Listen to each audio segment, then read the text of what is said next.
there for this, or a little intro, or maybe Henry? Yeah, it could be you and Henry side by side.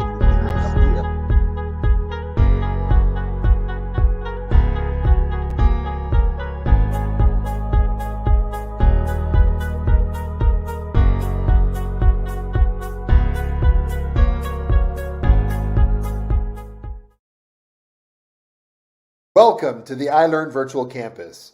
Please sign up for a free iLearn membership on our website, check out our 7th annual conference coming next spring 2021, and let us know if you're interested in hosting events or leasing space on our campus by emailing campus@immersivellrn.org.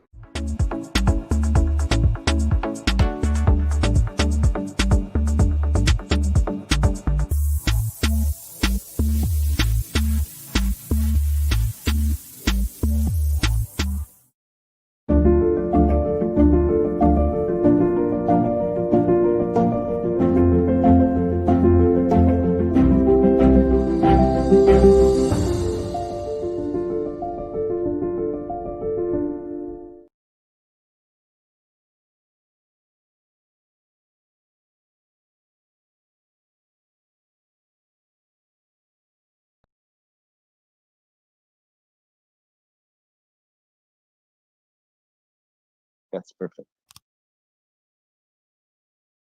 So, Paul, before we begin, it's a pleasure to have you here, okay? So it's really Happy great. to be here. It's a great opportunity to have you here. Just to let Thank you know, you. we're honored. Excellent. Very happy to be here. Thanks for the Thank you. opportunity. Great. It will be great. So I will begin in 1 minute, just to let everyone ready.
Of Honor 2020.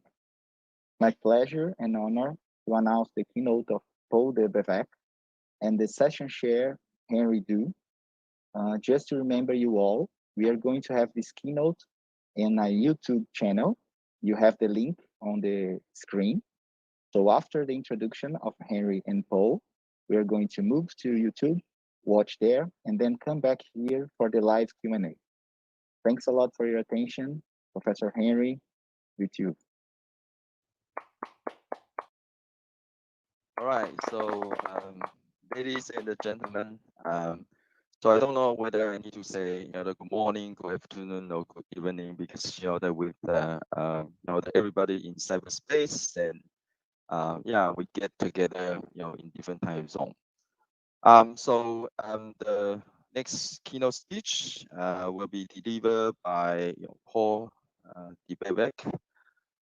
So Paul is a senior staff scientist in Google Research and a adjunct research professor at University of South California. His research in high dynamic range imaging, image-based lighting, and photoreal digital actors has been recognized with 2 scientific and technical academy awards, and the 2017 Progress Medal from the Society of Motion Picture and the Television Engineers. Techniques from his work have been used to create key visual effects sequences in the Matrix, Spider-Man 2, Benjamin Button, Avatar, Gravity, Furious 7, Gemini Man, and to create a 3D portrait of the US President Barack Obama. He's a member of Academy of Motion Picture Arts and Science in the Science Visual Effects branch, the Television Academy's Science and Technology subgroup, a fellow of Visual Effects Society, and the past vice president of ACNC Graph. So you can find out more information from his website. So now I pass the mic to Paul. So Paul, right now the stage is with you. Good to see everyone. And I think there's going to be a link so you can see the whole talk if you click on that link there. And then I'll be here for questions after.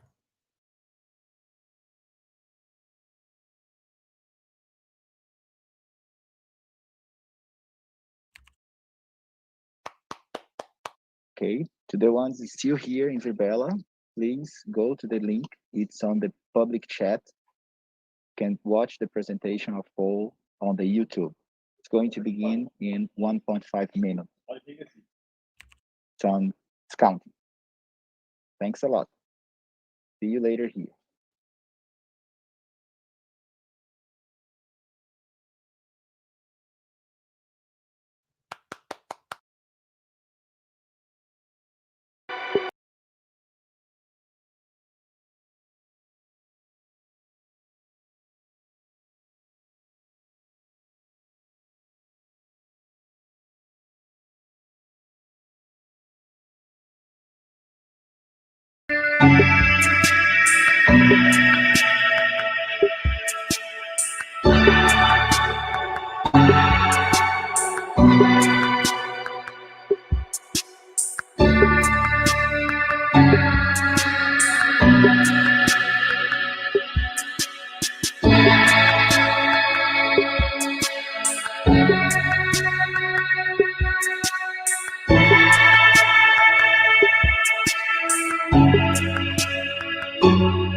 The USC Institute for Creative Technologies, and it's a pleasure to be giving one of the keynotes here at the International Symposium on Mixed and Augmented Reality.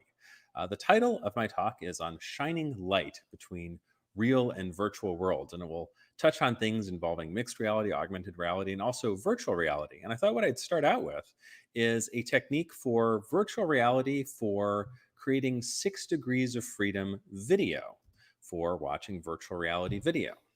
And this is a project that I was very happy to get to work on at Google that began with the idea of trying to record all of the rays of light that come into a spherical volume, maybe 1 meter in diameter, so that with the magic of light field rendering, you'd be able to show something to somebody in a VR headset that wouldn't just have all of the information you need to look around, but also to generate novel points of view in the scene, depending on how you might move to the left or to the right or forward and back or even up and down within the scene.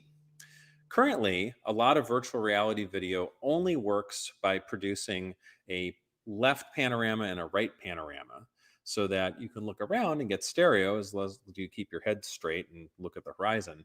But as soon as you look up or down or tilt your head or try to shift left and right, the viewpoints don't match up to what your brain would be expecting them to do. And the technique that we have by recording with a wider array of cameras arranged in a sphere and using our form of light field rendering produces a better result. These are some of the colleagues I got to work on this project with. And here's one of the scenes that we recorded with our light field video technique. Normally, this would only produce a left eye view and a right eye view that you could see in a VR headset. But from these synthetic renderings we've created, you can hopefully see that we have produced 6 degrees of freedom where we can actually freely move the viewpoint left and right and up and down after the fact. We can pause the scene at any time and then actually show that we're able to change the viewpoint around. For example, this light stand here in front of Alexa Mead, one of our artists in residence, actually clearly moves left and right in front of her. And there's pretty good edges that you can see here. There aren't like stretched polygons that you see around there. And even things like volumetric stuff, like the smoke and the fire that you saw earlier, things like specular reflections, like you can see here in the sand and the reflections of the man and his dog as you move back and forth, are reproduced pretty faithfully. And we were able to do that, again, using our variants that we have of light field rendering. We were particularly happy with the fur from this fluffy dog that you can see here, and some results moving around in the cave. So this is what it would look like if you had a VR headset on. You can basically move around anywhere as long as you are standing without moving your feet too much, or sitting down in a chair without rolling around too much, everywhere you can lean around into, and change the point of view. And the algorithms actually can run in a web browser. The camera that you see here is what we call the Sentinel rig. It has 46 of these Yi 4K action sports cameras. The whole thing cost about $6,000 to make. It's all on a $200 acrylic hemisphere and some 3D printed brackets, and there's some synchronization cables that make them work together. And they record 46 video streams of relatively synchronized wide field of view, 120 by 90 degree field of view video. And then the goal of our DeepView algorithm, which uses machine learning, is to transform this scene from 46 video streams into RGBA alpha layers. These are spherical shells, each of which has red, green, blue, and alpha channels, so they can be partially transparent. And we start with about 100 of these layers, but then our algorithm turns it into about 16 layers, each of which has its own depth map, which allows us to compress this and put our data into a texture atlas so that we can actually compress and stream the data. So it's trained with lots of data of examples of, if the original cameras here look like the scene looks like this, then the in-between views look like they should be something in between. And here is the texture atlas, and here it is playing back every second or so. It re-atlases itself, and it doesn't create too much temporal instability.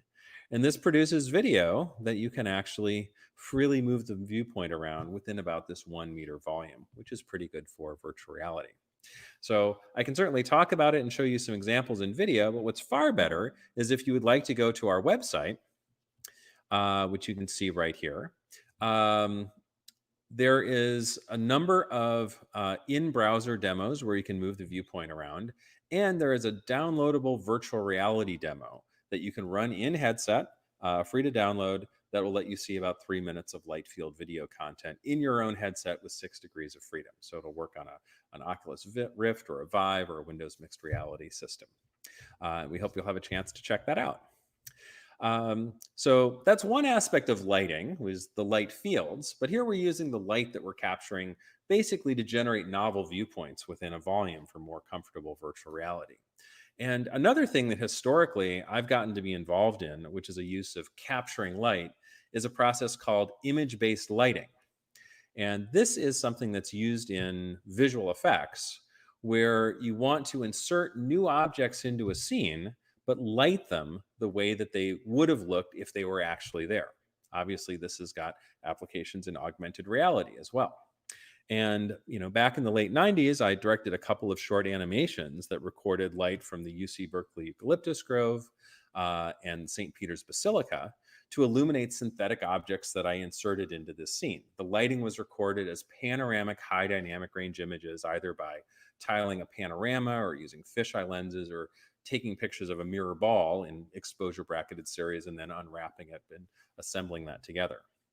There's some downloadable light probe images you can play with on our light probe website.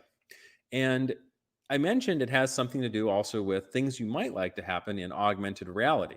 A lot of AR applications are inserting synthetic objects into the scene. And wouldn't it be nice if the kinds of objects that you're putting out there could look just as realistic as if professional Hollywood visual effects supervisors had gone out and recorded the illumination, and you're illuminating that light, those objects or those characters, with the light that was actually there to give much more realistic integration. Well, we can't send out a visual effects crew all the time for your augmented reality application. All we really have is your cell phone. And with just a cell phone, the lighting data that's coming in is pretty much coming in off of the video feed, off of the back camera. This is a far cry from a high dynamic range panorama. It's certainly not panoramic. It's actually only about 7% of the sphere of directions of lighting that could be coming in on a typical lens. And it's not high dynamic range, obviously. It's just a single exposure. And so places where the light would really be coming from, even if they were in the field of view, would be clipped. And as an example, these are two synthetic objects, one's lit with low dynamic range lighting, one's with the full high dynamic range lighting effect. And you can see there's quite a difference between the two. So we had to have some way of magically inferring the high dynamic range panoramic illumination that you would get just by seeing the video feed of the background image in your cell phone. And to do that, we developed an algorithm that we call the deep light algorithm. And this was a Legendre et al. CVPR paper last year. And to do this, we got a lot of training data and, surprise, we trained a machine learning algorithm to figure out, or at least imagine, what the lighting should most plausibly be for all of the scenes that you might see in your cell phone. And the training data that we went out and collected was built with a couple of these rigs that you see. It's a cell phone aimed at a couple of reflective spheres. One of them is diffuse, one of them is mirror, one of them is kind of halfway in between. We call it a matte silver reflection. And these spheres, just a low dynamic range image, because they have different material properties that are taking different convolutions of the incident light, you can actually back out what the high dynamic range illumination effects would be from them. And since we just press record on the thing and then run around the scene, we get all of this, kind of self-documenting data of this is what the background looks like, and then this is what the spheres actually in that scene would look like. We have to crop the spheres out afterwards, but this allows us to then get a lot of data of if the background looks like this, then the spheres look like this. And so this is some of the training data that we got going around, lots of interior environments. Google offices were a major piece of this here. We did go both indoors and outdoors. And the network basically has all of these examples of if the background looks like this, the lighting should be this. So then if you put in a new background and you don't tell it the lighting, you can have it figure out what the lighting most likely is. And in fact, there's even some generative adversarial networks that try to make up some of the data plausibly for the higher frequency details that might not really be observable in that environment. So we actually got this to run in real time on a cell phone, and it is now part of the ARCore augmented reality package that you get on Android phones. And the feature is called Environmental HDR. So if you're writing an augmented reality application, then you are able to call it up, get your lighting returned to you in a couple of different forms that hopefully one of them is useful for how you want to light your objects. And these are some actual results of taking this rocket that has both diffuse and specular material properties and placing it relatively realistically into a number of scenes that we've got on our cell phone backgrounds. And here's a few more results that we've got. So we were very happy to be able to take some image-based lighting technology, some machine learning technology, and ship it in an actual product that people are using as they develop AR applications. This made us wonder, since sometimes in the image there's pictures of a person, is there an even better job that we could do in estimating lighting if we know that there's a picture of a person in the scene?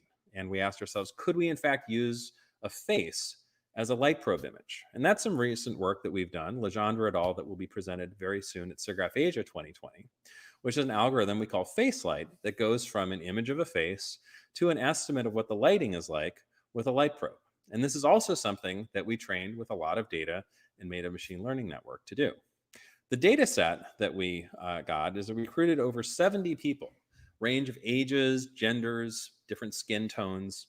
We had people wear different clothing and make different facial expressions. And each one of these people, we would bring into a special light stage device, the newest light stage device that we've built over at Google in our office in Playa Vista, which has about a 3.5 meter sphere of lights and cameras.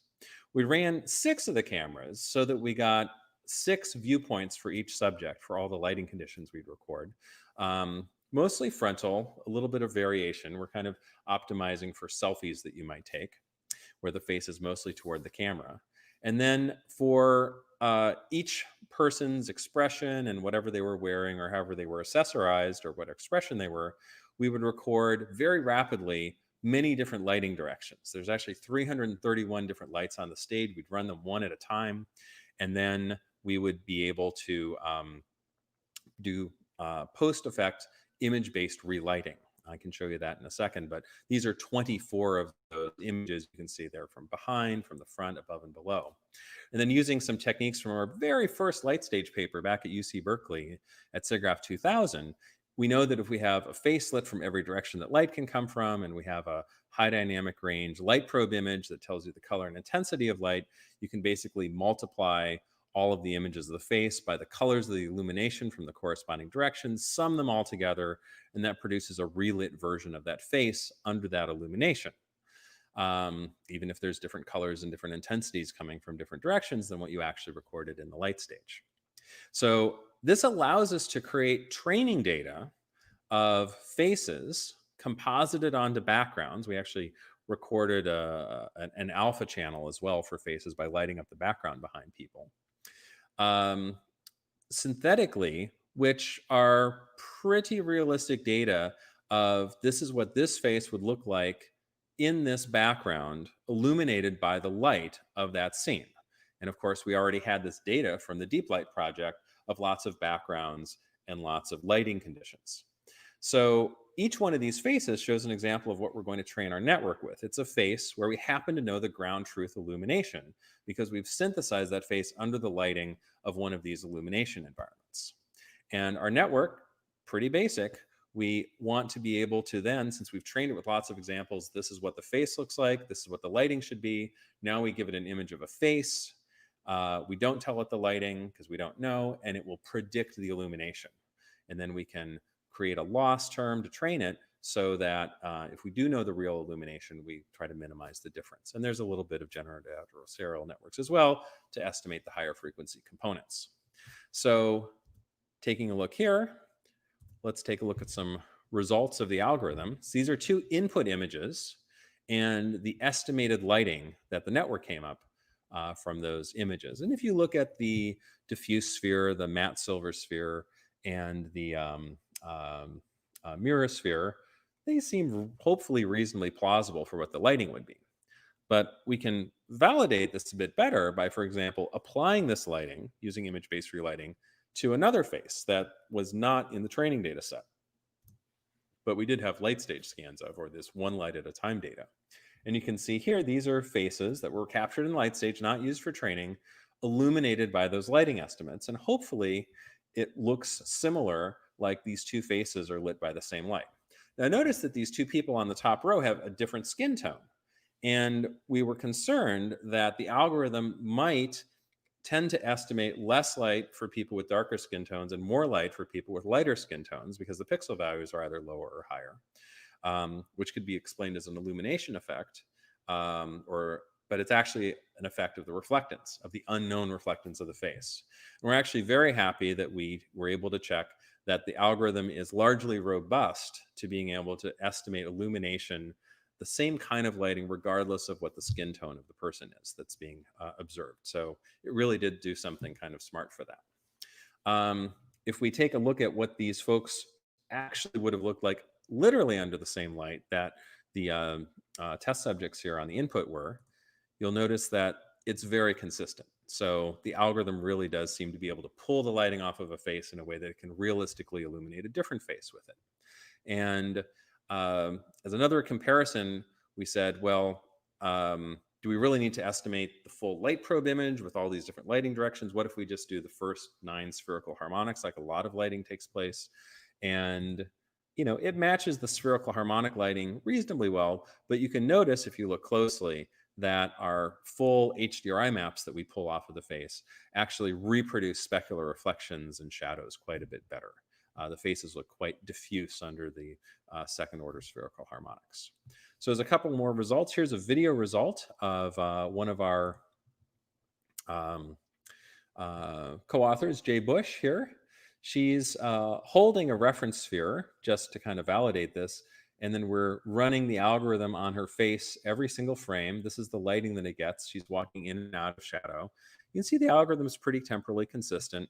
And generally speaking, the matte silver ball estimate here is pretty consistent with the matte silver ball that she's holding. As another example, we took this kind of photo that's just kind of a random photo we found.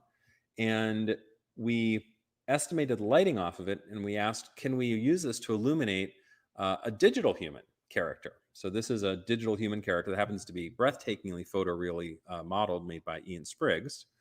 And we rendered that character with that background under that lighting. And it's pretty consistent. So that's a sign that we got the lighting accurate enough to be useful. And then finally, here's another result where we pulled lighting off of very different illumination. This is more shadowy than sunlit, a different skin tone, a different kind of background. And it still is able to illuminate this digital human character consistently with the lighting that we pulled off of that. And one last example, these are two examples where augmented reality objects are being placed into the background, and they are being illuminated by light that's being estimated off of the face. And you can use that as a test of hopefully consistency. These are specular objects, so it's actually looking at a diffuse face and estimating specular HDRI environments or reflections of a full HDRI environment, which is a bit of a trick. And also, it's relatively temporally consistent. You can see that the lighting maybe changes on the SIGGRAPH balloons in the background a little bit over the sequence, but overall, it's pretty believable and consistent. So we were happy, definitely happy with that result.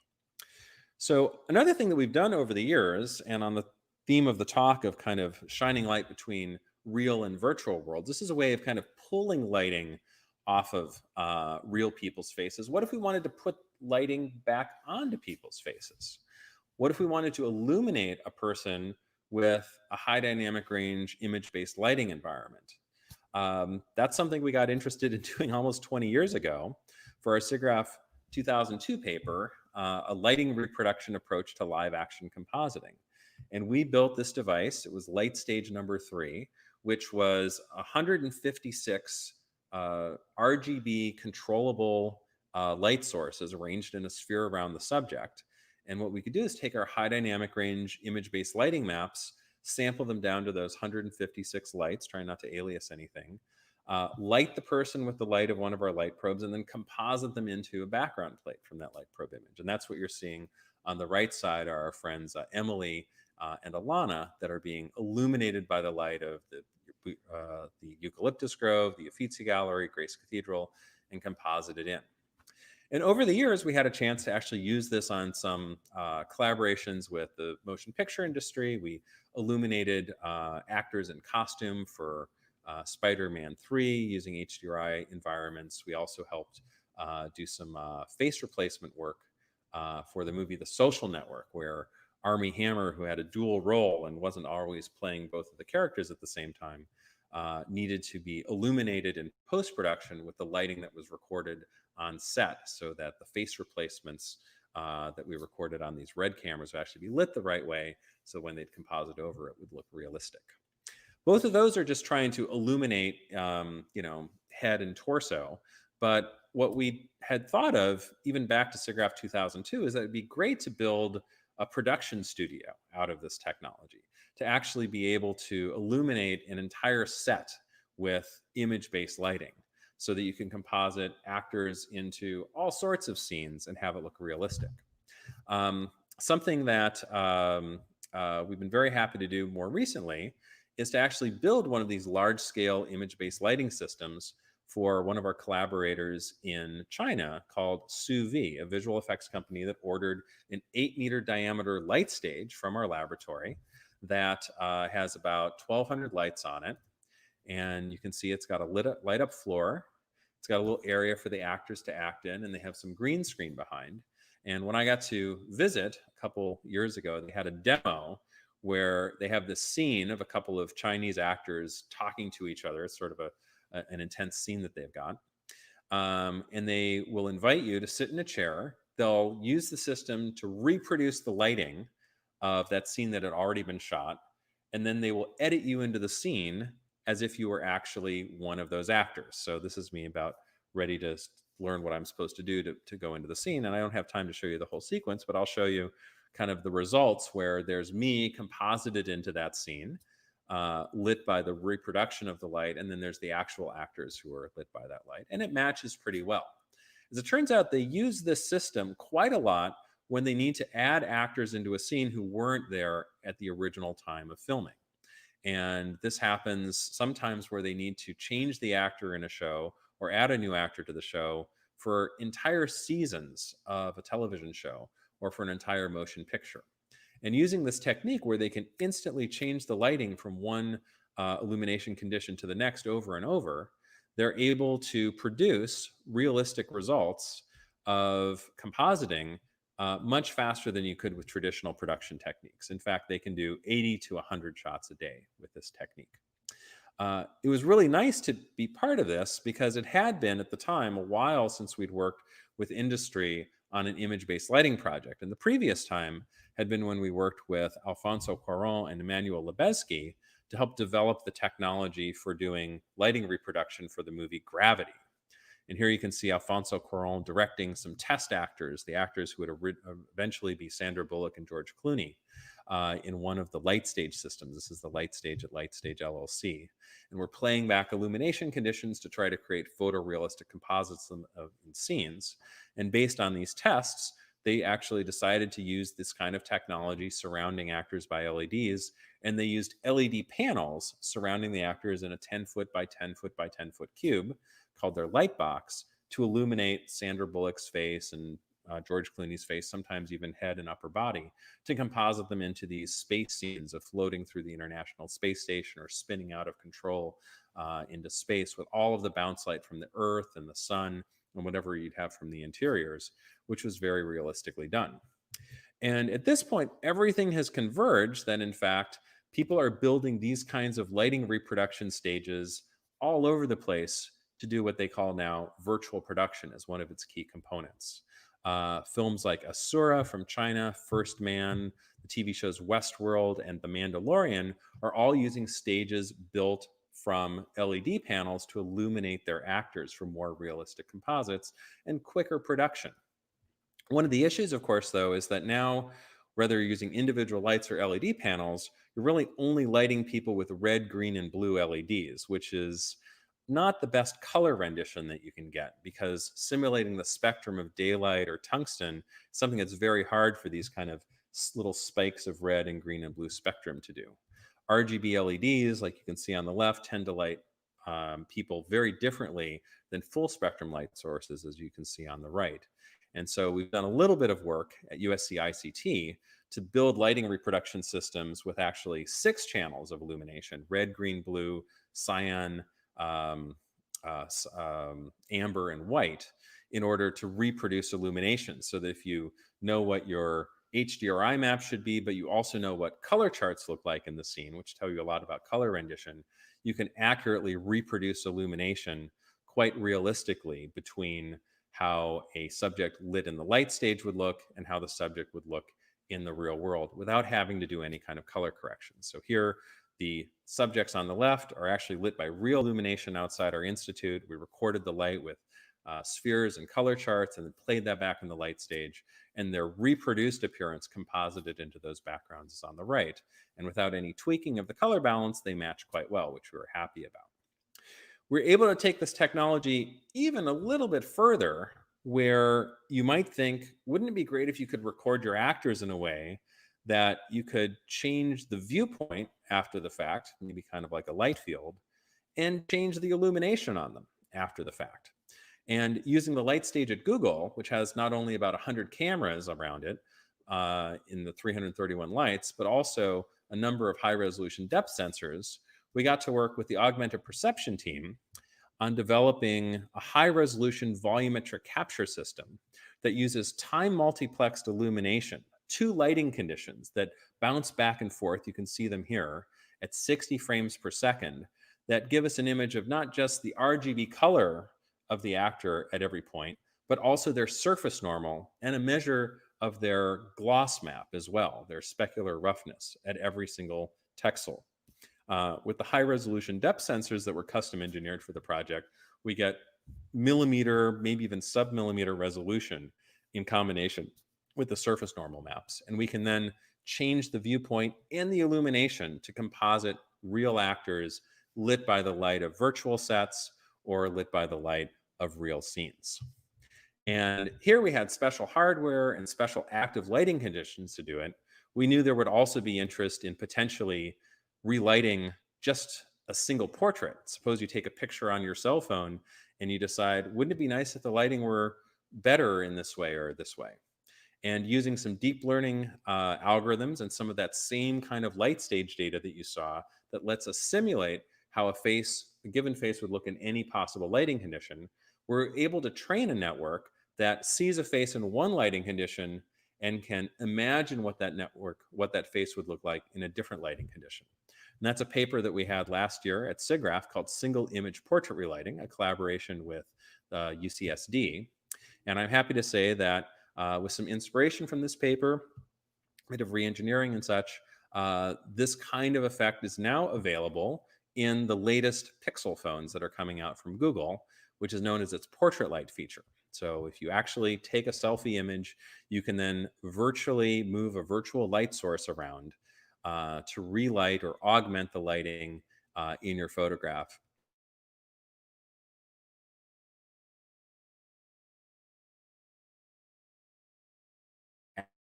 Some of the shadowing information, and it works on a variety of skin tones as well, which is very important. So I hope you have a chance to try out some of these algorithms.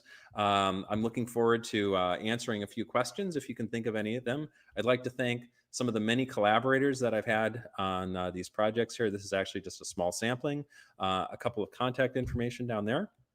And with that, I'll turn it back over to our organizers. Thank you very much.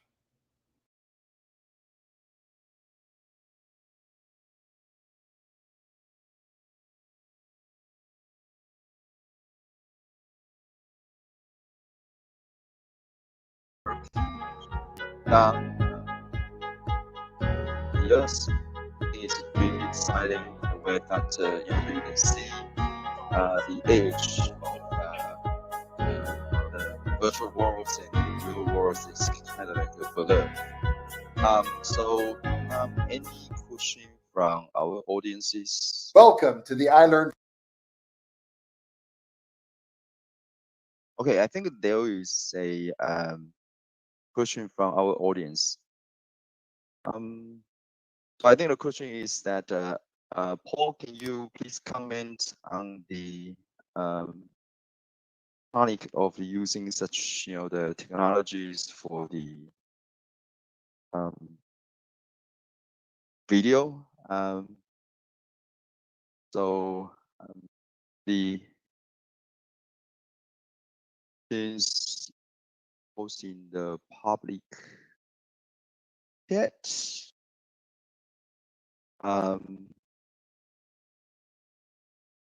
Sorry about my screen is a bit blurred. So Thiago, could you help to read the questions from the public chat?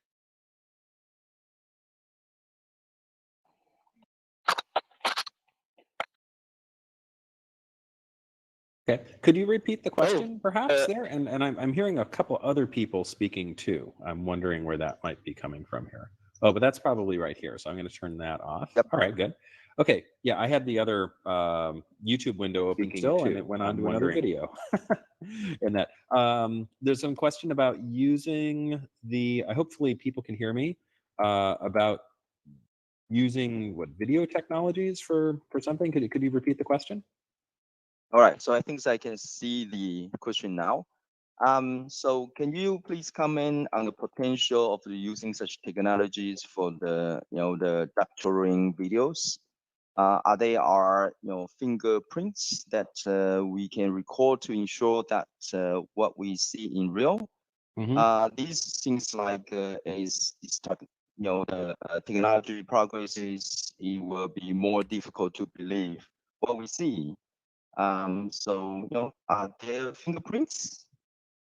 Well, I think currently there are. So I mean, basically the technology that I talked about is mostly about just kind of changing the lighting on somebody after the fact. There's other things other people are working on about changing the identity of a face or changing the expression on a face.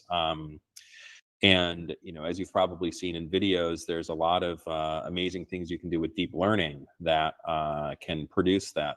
I think currently at the moment, there's ways of detecting that. And I know that there's major efforts and research going on in the area of detecting. Currently, these things are detectable, apparently. But one worries because, if you were to use, again, this isn't anything that I'm involved in, but if you were to use, generative adversarial networks to try to beat the detectors, then maybe you come up with algorithms that not only are believable to humans, but also beat the detectors. So I think we're already in an era. I mean, going back to the movie Forrest Gump in 1994, when Industrial Light and Magic made it look like President Kennedy and President Lyndon Johnson and President Nixon said things on film that they never said before, and they did it pretty convincingly. This technology is being democratized 26 years later. So, we have to look at what's the source of the thing and, is it believable?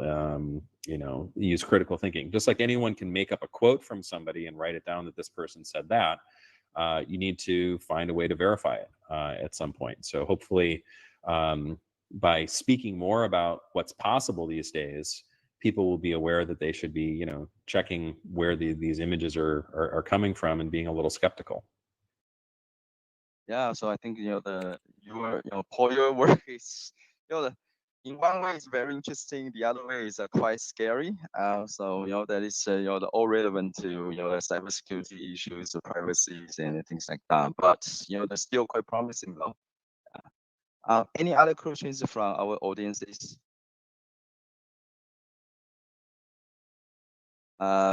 Okay, so I think I just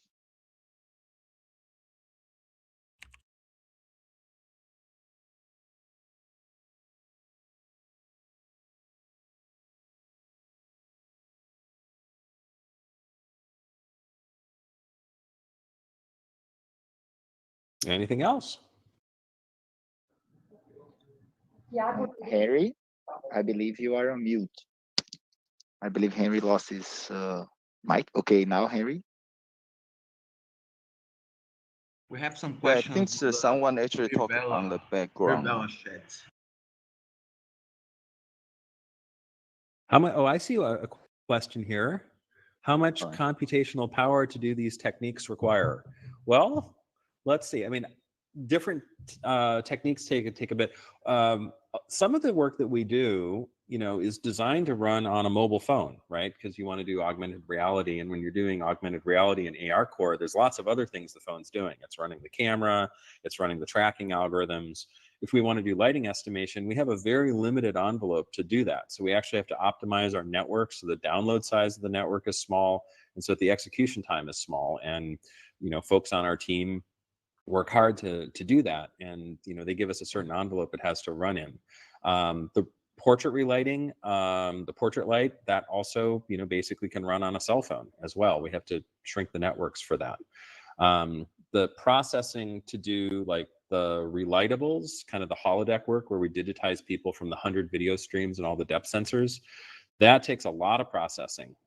It takes hours running on 100 computers or something to process that data per couple minutes of volumetric capture that we do. So that's something we could look at accelerating at some point. But it depends on the application. Basically, if we have access to lots of computation, we tend to use it. All right, so we have another question from audience. So, do you cut out people inside the image of the spheres?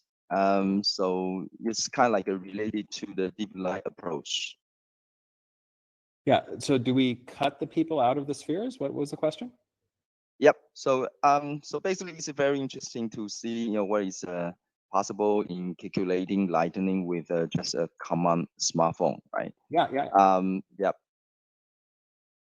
So the question is related to deep light approach. Then do you cut out the people inside the image of the spheres? Do we cut out the people? The image, cut out people inside the image of the spheres. Let's see, inside the, oh, right. Okay, yeah, the spheres actually do reflect the photographer, the person who's walking around with the rig. And we actually don't cut the people out because, they're holding the phone in approximately the same position that other people would hold the phone. So there actually is assumed to be a person in the scene, both when people are doing this in the wild, running the algorithm with their own phone, and when we're collecting the data. So obviously, the person might have different color hair, wearing a different color shirt, but we've just left that in. Usually also the person themselves isn't blocking important directions of illumination. Like lighting tends to come more from above than from straight in front of the phone. But if the person, cast a shadow on the spheres, that could cause some issues. Potentially cutting them out wouldn't necessarily restore the light that was really there. It would just replace it with black or gray or something like that. But yeah, we found that we just leave it in and it works fine. All right. Yeah, so I think I just throw a question for Paul. So I think your talk actually introduced quite a few the real industrial project. So I think that the ISMA audiences actually their background is quite wide range. So could you comment it's how the earlier career researchers and also PhD students, and how do you have any the suggestions or comments how they can try to link with their fundamental research or their research work to real industrial projects or Yeah, sure results thing. real industry. And I stayed on as a postdoc. I did some internships at industry, at Interval Research Corporation and Microsoft, where I learned some things. I learned better software development. And I went to talks at like the SIGGRAPH conference, early versions of ISMAR, where industry would present. I looked at how they were doing things, and I tried to get a sense of how to do research that could be relevant to what industry is doing, the parts of industry that are there. And magically, after I did the high dynamic range imaging and the image-based lighting work and the first light stage, people like Industrial Light and Magic started inviting me to their company to, give versions of the talks. And then I got in conversation with folks and I learned more about what they needed, how to direct research to solve the problems that they have. I was able to stay at the university and develop these things, but then they would come and send actors to our light stage to get scanned. And at some point when virtual reality became super popular in like 2015, that's when Google got in touch and said, hey, we'd love it if you and some of your team could come and work on virtual reality at Google. So that's how it is. So just try to figure out what are the problems that they're dealing with, do research that solves it. They'll get in touch with you usually, or get in touch with them. Find them at conferences like ISMAR and SIGGRAPH, and it'll work out. All right, so I think thanks for the the good advice. I think as a new the earlier career researchers and also the PhD students, it's very important to attend the top conferences and to talk to the industrial people to understand what they are doing. And I should go to my my other thing right now because it's 11:45. All right. So sorry to drop off, but my email was on the slides there. So send me an email if you have any more questions. All right, thanks, Paul. So okay, thank you so much. I'm looking forward to more awesome talks at ISMAR. Thank you so much. Thank you, Paul. Bye. Bye. All right, so thanks for Paul, and I think that we just close this keynote too. So thanks for all the audiences, and that we can take a break and then come back to the next section. Thank you all for this section.